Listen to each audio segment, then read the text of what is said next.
오늘 우리에게 주시는 하나님의 말씀은 신약성경 야고보서 1장 19절 7절까지 말씀입니다.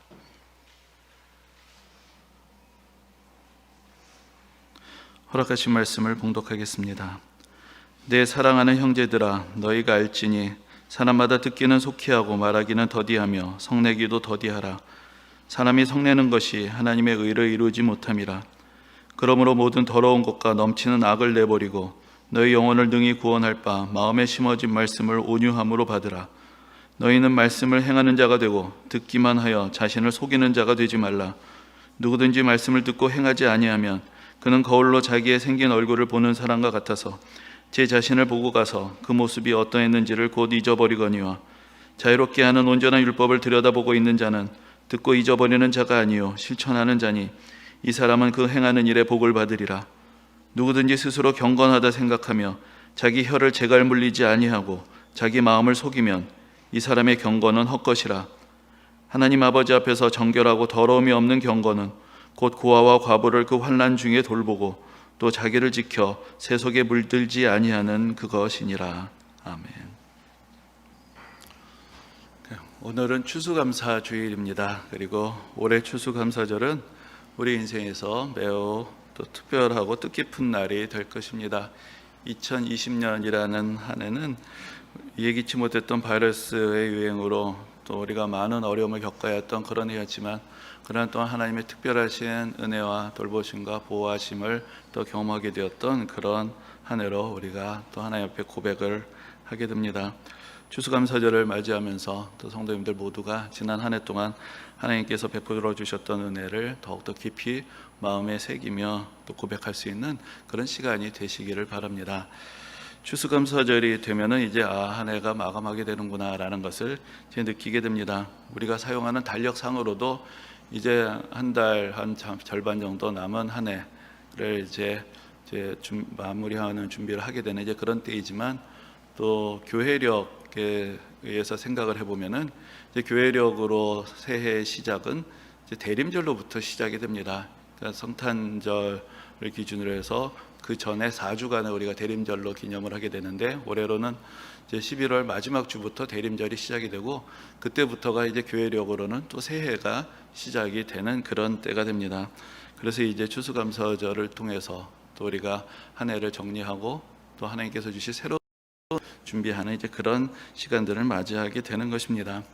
그런데 이제 우리가 교회력상으로 여러 가지 절기들이 있어서 대림절로부터 시작해서 대림절, 또 성탄절, 또 사순절, 부활절, 또 성령강림절 이렇게 쭉 이제 절기들이 이어지게 되는데 이런 모든 교회 절기들은 다 성경에 근거한 것이고 또 신약 성경에 특별히 우리의 구원을 위한 그런 중요한 사건들을 우리가 다시 한번 기억하고 기념하기 위해서 제정이 된 것입니다.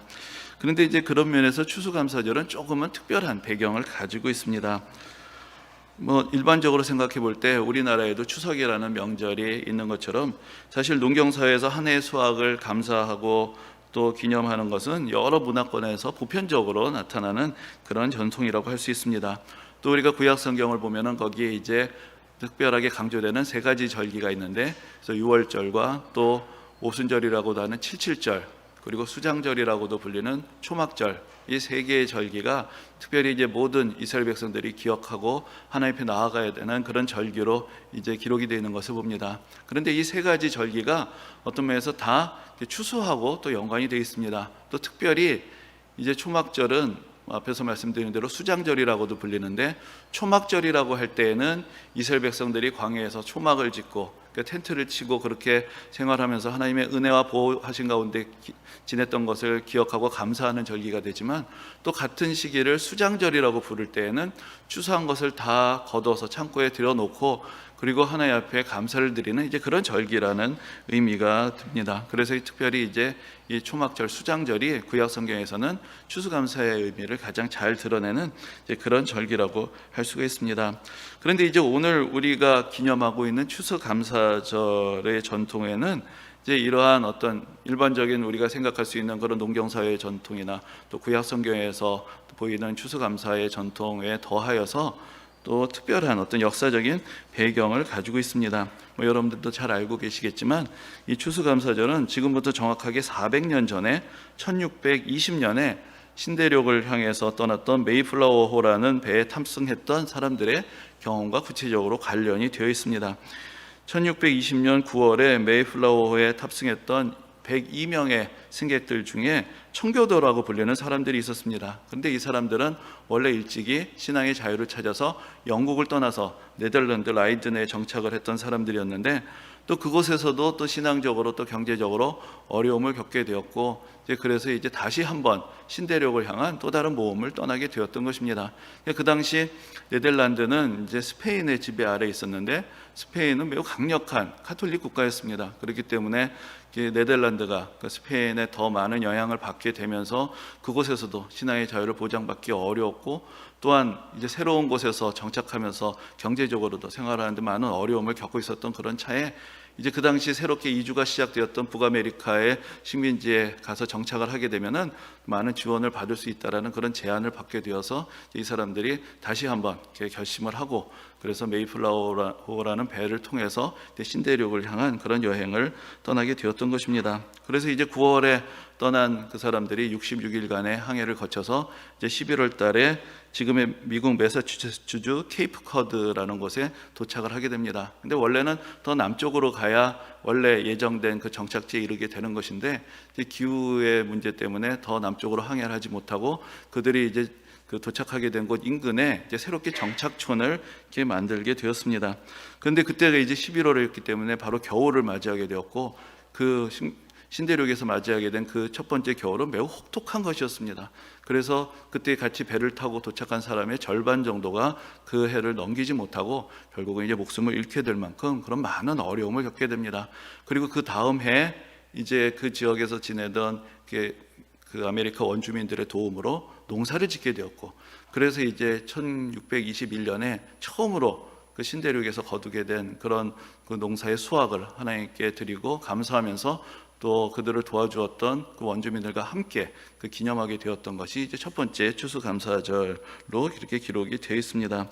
그런데 사실 그들이 북아메리카로 그 이주했던 첫 번째 이주민들도 아니었고, 또 그 뒤로도 많은 이주민들이 유럽으로부터 또 세계 각지로부터 오게 되었고, 또 신대륙 곳곳에 이제 정착촌들이 건설되게 되었지만은, 이제 그날 이 1620년 21년에 그 항해를 했던 그 일단의 사람들의 그 신앙의 경험, 또 그들의 동기, 또 그들이 겪어야 했던 어려움, 또 거기에 대한 감사, 이것이 하나의 어떤 상징적인 이야기가 돼서 그 당시에 비슷한 경험을 했던 많은 사람들에게 공유가 되게 되고, 이것이 이제 미국의 기원을 이루는 이야기로서 이제 널리 퍼지고 알려지게 된 것입니다. 그래서 이제 미국에서도 이제 전국적으로 추수감사절을 기념하게 된 것은 링컨 대통령 시대, 훨씬 더 이제 후대에 이루어진 것이고, 그것도 이제 지금처럼 미국에서 그 매년 11월 넷째 주 목요일로 날짜가 확정되게 된 것은 그보다도 더 후에, 그러니까 1939년에 루즈벨트 대통령 시대에 이루어진 그런 일이라고 합니다.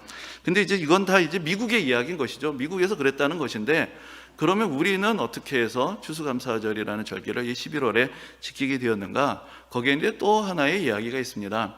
이제 우리나라에서 사실 많은 미국 선교사님들이 초기부터 와서 사역을 하셨기 때문에 우리나라 각 교회들에서도 자연스럽게 이제 미국 선교사님들이 본국에서 지키던 절기들을 우리에게 소개해 주면서 이제 교회 그 신앙생활이 이어지게 되었기 때문에 추수감사절이라는 것이 그렇게 낯설지 않은 이제 그런 절기로 또 자발적으로 여러 교회들에서 지켜지고 있었습니다. 그런데 이제 공식적으로 교회의 어떤 절기로서 확정을 하게 되었던 논의는 한 1904년부터 시작이 되었다고 합니다. 근데 그때의 동기는 어떤 것이었냐면은 1904년이 되면은 이제 선교사님들이 내한에서 선교 활동을 펼치게 된 지 한 20년 정도 지냈던 시점이 되는데, 이제 그때 이렇게 하나님의 은혜로 우리나라에 복음이 뿌리를 내게 되고 이렇게 여러 교회들이 부흥하게 된 것, 이것이 얼마나 감사한 일이 아닌가. 그래서 선교사들이 우리에게 복음을 전해 주어서 이 땅이 구원받게 된 것을 기억하고 감사하는 이제 그런 절기를 정하자라는 이제 그런 제안들이 나오게 되었던 것입니다. 그런데 이제 그렇게 해서 기점을 언제를 삼아서 언제를 기념할 것인가? 근데 그때 이제 제안이 되었던 것이 처음으로 선교사가 와서 정착했던 때를 기준으로 삼자라는 것이었는데, 그것이 언제냐면은 이제 기록상으로 1984년에 미국에서 알렌이라는 선교사가 의사의 신분으로 우리나라에 들어와서 이제 서울에 정착하게 됐던 것이 이제 정주에서 복음을 전한 선교사로서는 첫 번째 케이스가 됩니다. 우리가 보통 언더우드나 아펜셀러 목사님들을 더 많이 기억하지만 이제 그분들은 이게 목사라는 타이틀을 가지고 들어와서 교회를 세운 사람들이었기 때문에 또 더 많이 알려진 것이지만 선교사로서 또 정착해서 복음을 전하기 시작한 것은 알렌이라고 보았기 때문에 알렌이 이제 정착한 날이 언제냐? 근데 그날이 10월 26일이었다고 합니다. 그런데 이제 이미 많은 교회들에서 그 미국의 추수감사절의 영향을 가지고 이제 11월 달에 추수감사절을 기념하고 있었기 때문에 그래서 일종의 묘한 절충안이 만들어지게 된 것인데, 그래서 미국에서는 지금 11월 네 번째 목요일 날 추수감사절을 지키고 있는데 우리나라 교회에서는 11월 셋째 주일에 추수감사절을 기념하는 것으로 그렇게 한 1914년 정도에 이제 장로교나 감리교 모두가 이제 그렇게 동의를 하게 되면서 이제 우리나라에 이렇게 널리 퍼지는 이제 그런 절기가 되었습니다.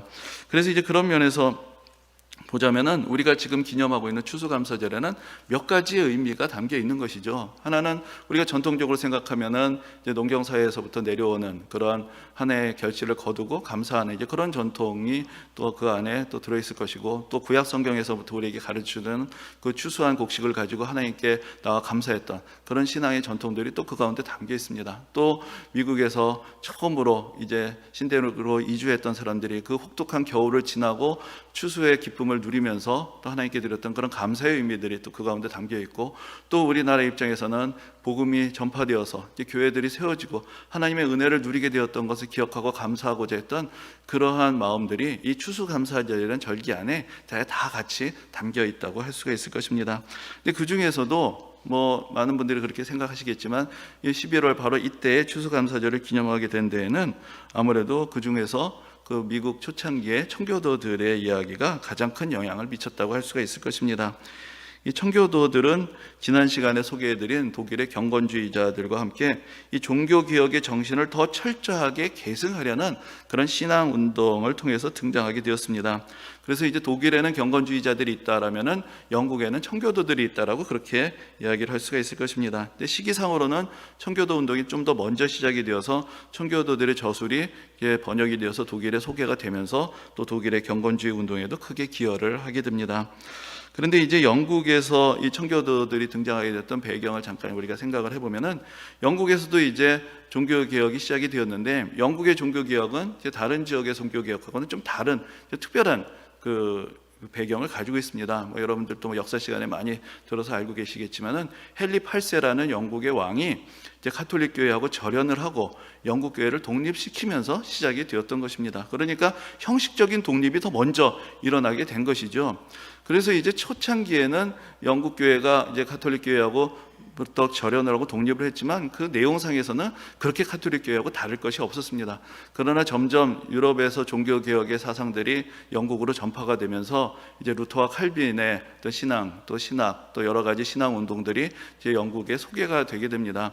근데 이제 그 당시 영국 사람들이 보기에 이제 루터의 사상보다는 칼빈과 또 칼빈의 영향을 받은 그 장로교의 전통이 더 개혁이 된 그러한 전통이다라고 그렇게 생각을 하게 됩니다. 그래서 이제 영어로는 리포음드 처치라는 말을 이렇게 사용을 하는데, 우리는 그냥 일반적으로 그냥 개혁교회라고 그렇게 주로 번역을 하는데, 더 이제 장로교 전통이 루터보다 훨씬 더 개혁된, 더 철저하게 신앙의 어떤 본질을 또 추구하는 그런 운동이다라는 면에서 소개가 되면서 정말로 신앙의 본질을 추구하고 그 가톨릭 교회 문제들을 개혁하고자 했던 사람들에게 많은 어필을 하게 되었던 것입니다.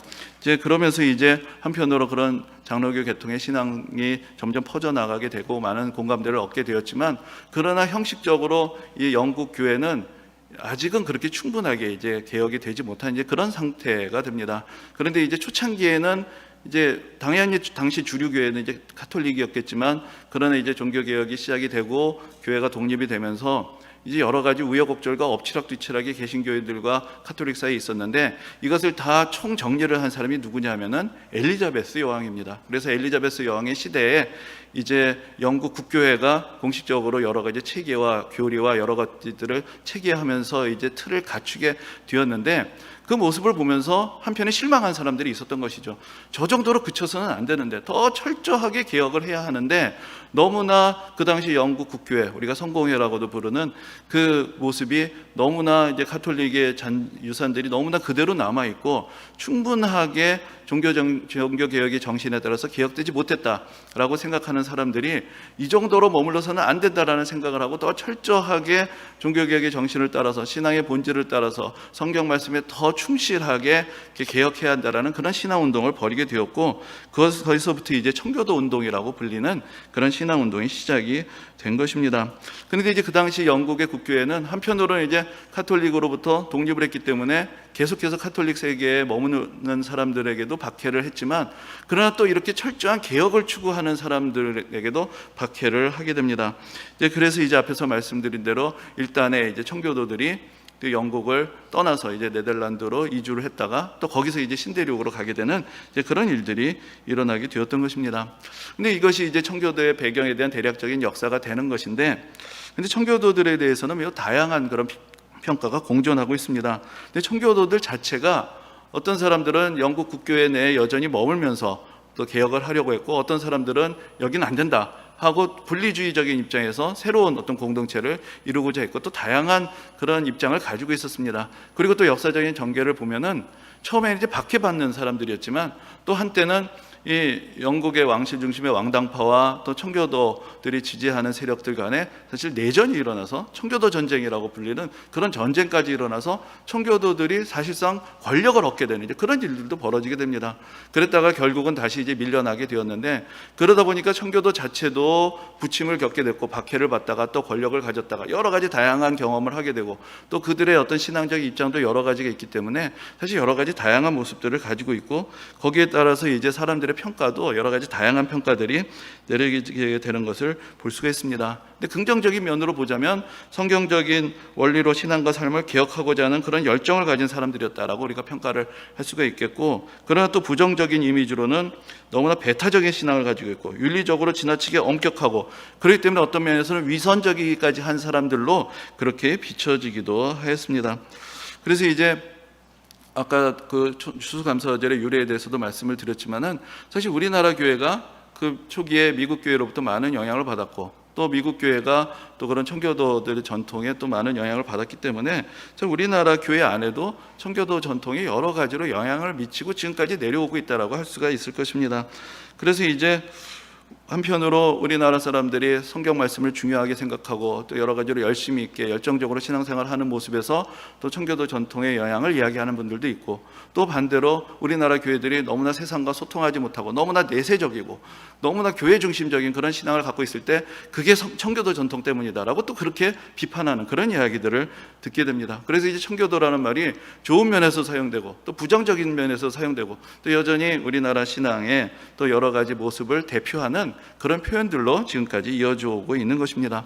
근데 이제 이런 상황에서 우리가 인정할 수밖에 없는 것은 긍정적이든 부정적이든 우리가 인식하고 있든 인식하고 있지 않든 사실 우리나라 교회 안에 청교도 전통의 영향이 남아있다라는 것은 부정할 수 없는 것이고, 그것이 바로 이 추수감사절이라는 절기를 이때 지키고 있는 것에서 사실 아직까지 드러나는 것이라고 할 수가 있습니다. 그렇다면 이제 우리로서는 청교도 전통 안에 있는 더 긍정적인 의미들을 우리가 찾아내고 그것을 올바르게 계승을 하는 것, 그것이 이제 이 시점에서 우리에게 필요한 그런 중요한 역사적인 의미가 있는 개혁의 운동이라고 할 수가 있을 것입니다. 근데 청교도 하면 좀 여러분들이 낯설게 생각이 되시는 분들도 계실 텐데, 청교도들이 남긴 저술 중에서 우리에게 가장 잘 알려져 있는 책이 바로 존 버년이 저술한 철로역정이라는 책입니다. 철로역정은 여러분들 아마 한 번씩 다 들어보시고 또 읽어보신 분들도 많이 계실 텐데, 이 철로역정이라는 책은 일종의 우화로 기록되어 있기 때문에 그 남녀노소 다양한 사람들에게 기독교에 대해서 가르치는데 매우 유용해서 선교 초기부터 번역이 됐고, 또 예전에는 부흥회에서 어떤 단골의 소재로 사용이 되기도 했던 그런 책이었습니다. 그런데 그 철로역정을 기록한 존 버년이라는 사람은 원래 직업이 우리말로 땜쟁이라고 이렇게 번역을 하는데, 그 남비나 주전자 구멍이 난 것을 때우는 그런 일을 하면서 돌아다니던 사람이었습니다. 그런데 이제 그가 은혜를 받고 그래서 설교가가 되고 목회자가 되어서 이제 하나님의 말씀을 전하면서 또 순회하면서 사역을 하게 되었는데, 이제 앞에서 말씀드린 대로 청교도들이 박해를 받게 될 때 이렇게 정부의 허가 없이 함부로 다니면서 설교를 했다는 제목으로 이 사람이 체포가 되었고, 그래서 감옥에 갇히게 됩니다. 근데 그가 감옥에 갇혀서 저술한 책이 바로 철로역정이라는 책이었습니다. 그런데 이제 철로역정 안에서 읽어보신 분들, 또 여러분들도 상식적으로도 많이 아시겠지만, 그 그리스도인의 이 세상에서의 삶을 순례자라고 정의를 하는 것을 봅니다. 철로역정이라는 책의 원래의 제목도 필그림스 프로그레스라고 되어 있는데, 우리말로는 순례자의 여정 정도라고 번역을 할 수가 있을 것입니다. 그리고 미국에 정착했던 그 초기에 그 청교도들도 스스로를 필그림, 순례자라고 그렇게 부르기도 했고, 그래서 미국의 건국의 아버지들을 필그림 파더스 라고 그렇게 부르는 것을 오늘날에도 보게 됩니다. 근데 이 순례자라는 사람들은 이 세상에 궁극적인 소망을 두지 않고 나그네로서 살아가면서 하나님 나라에 대한 소망을 가지고 이 세상의 유혹을 이겨나가는 그런 삶의 여정을 걸어가는 그러한 모습으로 그리스도인을 그리고 있는 그러한 표상이라고 할 수가 있습니다. 그래서 이제 이런 순례자라는 이미지를 통해서 또 우리가 생각해 보게 되는 몇 가지 청교도 신앙의 특징이 있습니다. 그것은 이제 첫 번째로는 인간에게 남아있는 죄성에 대한 민감함입니다. 그러니까 우리가 예수를 믿고 구원을 받아도 여전히 우리는 죄의 유혹에 노출되어 있고 인간의 욕망에서 완전하게 벗어나지 못하다는 것이죠. 그러니까 여전히 죄를 지을 수 있는 가능성 속에 있는 인간의 연약함을 분명하게 깨닫고, 그래서 거기에 대해서 더 많은 관심을 가지고 민감하게 그 죄의 문제를 다루고 있는 것을 볼 수가 있습니다. 또한 우리가 구원을 받는 데 있어서 철저하게 하나님의 주권과 하나님의 은혜를 강조하고 있는 그런 신앙을 가지고 있었습니다. 그리고 이렇게 우리의 죄성을 이겨내고 하나님의 도우심을 받는 방법으로서 무엇보다도 하나님의 말씀인 성경에 대해서 철저하게 순종하고자 하는 그런 믿음을 가지고 있었습니다. 그래서 청교도들은 신앙의 형식주의를 배격하고 내면의 확신을 소중하게 여겼고, 인간의 욕망을 따르지 않고 소박하고 경건한 삶을 추구하는 그런 신앙의 모습을 보여줍니다. 그러니까 청교도 하면은 뭔가 좀 엄격하고 재미없고 너무 종교적이고 또 어떤 면에서 타인에게 별로 배려가 없는 사람들이라는 그런 이미지도 같이 가지게 된 것입니다. 그런데 이제 오늘날 우리가 청교도 신앙에 대해서 또 여러 가지로 관심을 갖게 되는 것은, 사실 우리가 지금 경험하고 있는 문제들이 어떤 면에서 인간의 절제되지 않은 욕망, 또 그러한 어떤 인간의 무모한 발전, 이것들이 전혀 제어가 되지 못하면서 우리는 지금 생태계 위기, 환경의 위기, 또 전염병의 문제들을 겪고 있기 때문에 뭔가 여기에 강력하게 제동을 걸 수 있는 그런 사상이 필요하다. 그런 면에서 청교도들이 가지고 있었던 그런 소박하고 경건한 삶의 모습들이 우리에게 또한 많은 본보기가 되는 것입니다. 그리고 또한 더 나아가서 지금 우리가 방역을 위해서 여러 가지로 그동안 우리가 의지해왔던 신앙의 형식들이 다 흔들리고 있는 이런 상황 가운데서 결국 우리가 어떤 공동체, 신앙의 형식, 또 외적으로 드러나는 교회, 이런 것이 아니라 진정으로 우리 내면의 경건과 확신, 그리고 하나님의 말씀에 대한 더욱더 철저한 묵성과 순종과 헌신, 이것이 어느 때보다도 소중해지고 있는 그런 시대를 맞이하고 있기 때문에 우리가 청교도들의 신앙에서 우리가 조금 더 도전을 받고 모범으로 삼아야 되겠다라는 그런 생각을 하게 되는 것입니다. 지금 여러분들 우리가 다 같이 경험하고 있지만, 우리가 지금 경험하고 있는 이 세상에서 모든 것이 다 불확실합니다. 아마도 불확실하다는 것만이 유일하게 확실하게 말할 수 있는 그런 말이 될 것입니다. 백신이 개발이 되고 거의 완성 단계에 있다고 하지만, 그래도 우리나라에 접종이 되려면 내년 하반기는 돼야 된다라고 얘기를 하는데, 여전히 우리에게는 1년 가까이 불확실한 삶이 계속해서 예비가 되어 있습니다. 그래서 뭔가 구체적인 계획을 세우기도 어렵고, 또 개인적으로 소소하게 누려왔던 그런 많은 즐거움들도 다 내려놓아야 하고, 긴장에 지쳐가면서도 긴장을 풀기가 어려운 그런 불안함이 지속되는 그런 삶을 우리가 살아가고 있습니다. 이런 상황 가운데서 우리가 여러 가지 면에서 우리 삶을 재조정하고, 그래서 받아들일 것은 받아들이고 또 변화시킬 것은 변화시키면서 우리 삶을 여러 가지로 재검토해야 하는 그런 상황 가운데 있을 때, 무엇보다도 신앙의 영역에 있어서도 진정으로 우리의 삶의 일부로서, 우리 삶의 중심으로서 신앙이 주는 유익들을 우리가 조금 더 깊이 있게 받아들이고 우리 자신의 믿음을 개선해 가야 될 그런 필요를 갖게 되는 것입니다. 전통적으로 우리가 신앙이란 것은 공동체에 속한 것이고, 그 공동체 안에서 자기의 정체성을 찾고 위로를 나누고 불안을 해소하고 안정을 찾는 것, 그것이 이제 신앙생활의 중요한 모습이 되었습니다. 물론 앞으로도 신앙 공동체라는 것은 존재할 것이고, 또 사람과 사람과의 관계라는 것은 늘 존재할 것입니다. 그러나 우리가 특정한 신앙 공동체, 교회와 우리가 맺게 되는 관계에 있어서는 사실 앞으로 변화가 불가피할 것이고 충분히 달라질 수밖에 없을 것입니다. 이제는 교회 가는 이유가 우리가 여러분들 다 지금 경험하고 있지만 교회 와도 성도들하고 교제할 수도 없고 식사 한번 나누기도 힘들고 여러 가지 인간적인 소위 교제의 즐거움이라는 것은 다 내려놓을 수밖에 없습니다. 교회 간다면, 우리가 예배를 드린다면 그것이야말로 철저하게 하나님을 위해서, 신앙을 위해서 그렇게 할 수밖에 없는 그런 상황을 우리가 맞이하고 있는 것이고, 이런 상황 속에서 우리는 교회의 본질이 무엇인가라는 것을 조금 더 깊이 생각하는 그런 시간들을 맞이하고 있는 것입니다. 이때 바로 중요한 것, 우리가 강조할 수밖에 없는 것이 결국은 개인의 영성이 됩니다. 공동체 안에 일원으로 묻어갈 수 없는 것이고, 이제는 내가 신앙의 주체가 되어서 우리가 교회에 올 수 있든지 올 수 없는 상황이든지 어느 때든지 시간을 지키고 내 자신의 영혼을 위해서, 내 인생의 행복을 위해서, 내 삶을 추스리고 다스리기 위해서 내가 믿음의 중심을 분명하게 다잡지 않으면 신앙이 흔들릴 수밖에 없고 신앙의 중심에서부터 자꾸 밀려날 수밖에 없는 그러한 상황들을 우리가 경험하고 있게 되기 때문입니다. 저는 이제 개인적으로 이런 생각들을 해보는데, 사실 제가 지금 목사로서 여러분 앞에 서 있지만 원래부터 목사였던 것은 아니죠. 사실 당연히 저에게도 이제 평신도였던 시절들이 있었던 것이고, 저도 이제 어려서부터 교회 학교부터 쭉 자라오면서 교회 안에서 생활하고 예배드리고 목사님들의 가르침을 받고 또 신앙 훈련을 받고 그러면서 또 소그룹 리더도 해보고 여러 가지 경험을 갖고 자라왔지만, 그러나 어느 순간에 뭔가 답답한 거, 평신도로서는 여기가 한계구나 라는 것을 딱 절감하게 되는 그런 시간들이 있었습니다. 근데 사실 제가 지금도 목회자로서 사역을 하지만 어느 순간에는 그런 고민을 할 때가 있는데, 어쩌면 이 교회라는 존재가, 목회자라는 존재가 성도들의 신앙이 자라나는 것을 가로막는 존재가 될 수 있는 것은 아닌가. 성도들은 그저 앉아서 듣기만 하는 사람들이 되고 끊임없이 배워야 하는 단계로 묶어두려고 하고, 그래서 더 이상 신앙이 성장하지 못하러 오히려 방해하고 가로막는 존재가 목회자가 되고, 그렇게 가로막는 모임이 교회가 되어버리는 것은 아닌가. 그래서 더 깊은 질문을 하기도 어렵고 더 깊은 어떤 신앙적인 성숙에 이르는 것도 오히려 힘들어지는 그런 교회가 정체되어 있는 것은 아닌가라는 그런 생각을 하게 됩니다. 그래서 제가 이제 신학교에 가게 될 때 이제 면접을 합니다. 근데 질문을 받는데 신학교에 왜 오게 됐느냐. 근데 사실 그때까지도, 신학교에 입학하게 되는 그때까지도 저는 목사가 되기 위해서 신학교에 들어갔습니다라고 얘기를 하지 못했습니다. 제가 그런 확신은 없었고, 오히려 내가 정말 그리스도인이 돼야 되겠는데, 진짜 그리스도인이 되지 않으면 내가 이 세상을 못 살겠는데, 내가 그동안 교회에서 잘 자라왔고 많은 걸 배웠다고 생각을 했는데 이것만 갖고 이 세상에서 도저히 살아갈 수 없다는 걸 자꾸 느끼는데, 내가 조금 더 많은 도전을 받고 내 자신의 믿음을 세우기 위해서 내가 선택한 길이 저는 신학교를 가는 것이었습니다라고 그렇게 이야기를 할 수밖에 없었습니다. 근데 제가 여러분들에게도 부탁드리고 싶은 것은, 신앙의 세계에 절대 지금 안주해서는 안 되는 것입니다.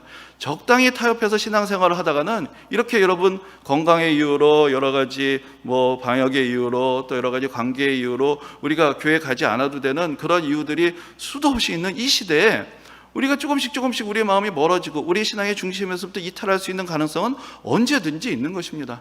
이 시대에 우리가 조금은 더 철저하게 신앙이 정말로 우리 인생에 유익이 되고 정말로 우리의 삶을 지탱해 줄 수 있는 힘이 되기 위해서는 우리가 신앙의 본질이 무엇인가 조금 더 고민하고, 내 인생의 신앙과 무슨 의미가 있는가 조금 더 고민을 하고 하나님의 말씀 앞으로 조금 더 가까이 다가가고자 하는 그런 우리의 주체적인, 좀 더 적극적인 노력이 필요한 것입니다. 어쩌면 앞으로의 교회는 이런 표현이 좋은지 모르겠지만 진성교인들을 중심으로 개편이 될 것이다, 이렇게 예측을 하는 분들도 많이 있습니다. 적당하게 타협하는 신앙을 한 사람들은 버텨내기가 어려워진다는 것이죠. 정말로 나는 그리스도인이다라는 분명한 자의식을 가지고 살아가는 사람들이 결국 교회의 중심이 될 것이고, 이 세상에서도 그리스도인답게 이 어려운 세상 가운데서 그리스도인으로서의 모범을 보이며 또 믿음을 지키며 살아갈 수밖에 없는 이제 그런 세상으로 우리가 지금 겪고 있는 이 모든 과정들이 또 하나님의 연단이 되어서 우리를 이끌어 갈 것이다, 이제 그렇게 예측하는 이야기들도 많이 듣게 됩니다. 여러분들, 오늘 우리가 추수감사절을 맞이해서 하나님 앞에 나왔습니다. 여러분들이 지금 예배당에서 함께 예배를 드리시든지 또 이 시간을 기억하면서 또 영상으로 참여를 하시든지, 우리가 이 시간에 분명하게 기억해야 할 것은, 하나님의 은혜와 감사는 우리가 얼마나 분명한 믿음의 확실한 고백을 가지고 믿음의 길을 가느냐, 거기에 따라서 더 풍성해질 수 있다는 것, 그것을 우리가 조금 더 기억하시게 되시기를 바랍니다. 우리가 이 어려운 시대 지금까지 잘 이겨오신 것처럼 앞으로도 더 분명한 믿음의 고백을 가지고 청교도들이 그렇게 적당하게 타협된 신앙에 머물지 않고 더 신앙의 본질을 추구하면서 하나님의 말씀 앞으로 다가갔던 것처럼 우리도 이 시대에 새로운 도전을 가지고 하나님의 말씀 앞으로 더 신앙의 본질을 향하여 더 뿌리 있는 믿음을 향하여 도전하시고 성숙하시고 더 풍성한 은혜와 감사의 열매들을 누리게 되는 그런 축복이 모든 성도님들에게 함께 하시기를 주님의 이름으로 축원합니다. 아멘. 그러신 주님, 오늘도 우리와 함께 하시며 우리를 주님 앞으로 더욱더 가까이 불러주심을 감사를 드립니다. 청교도들이 정말로 그 당시에 적당하게 타협된 신앙을 거부하고 더 본질적인 신앙을 추구하며 하나님 앞으로 가까이 나아가고자 그들의 삶을 헌신했듯이 이 시대에 우리가 여러 가지로 우리 신앙이 흔들리고 우리가 익숙해왔던 신앙의 형식들이 깨어지는 이 시대에 우리가 우리 마음의 중심을 더욱더 주님 앞에 올려드리게 하시고 정말 주님의 말씀에 더욱더 깊이 뿌리내리는 그런 신앙, 그런 경건, 진정으로 하나님 앞에 정말로 경건하고 더러움이 없는 그런 진실된 믿음의 자리로 나아갈 수 있도록 우리 모두를 붙들어 주옵소서. 감사드리며 예수님 이름으로 기도합니다. 아멘.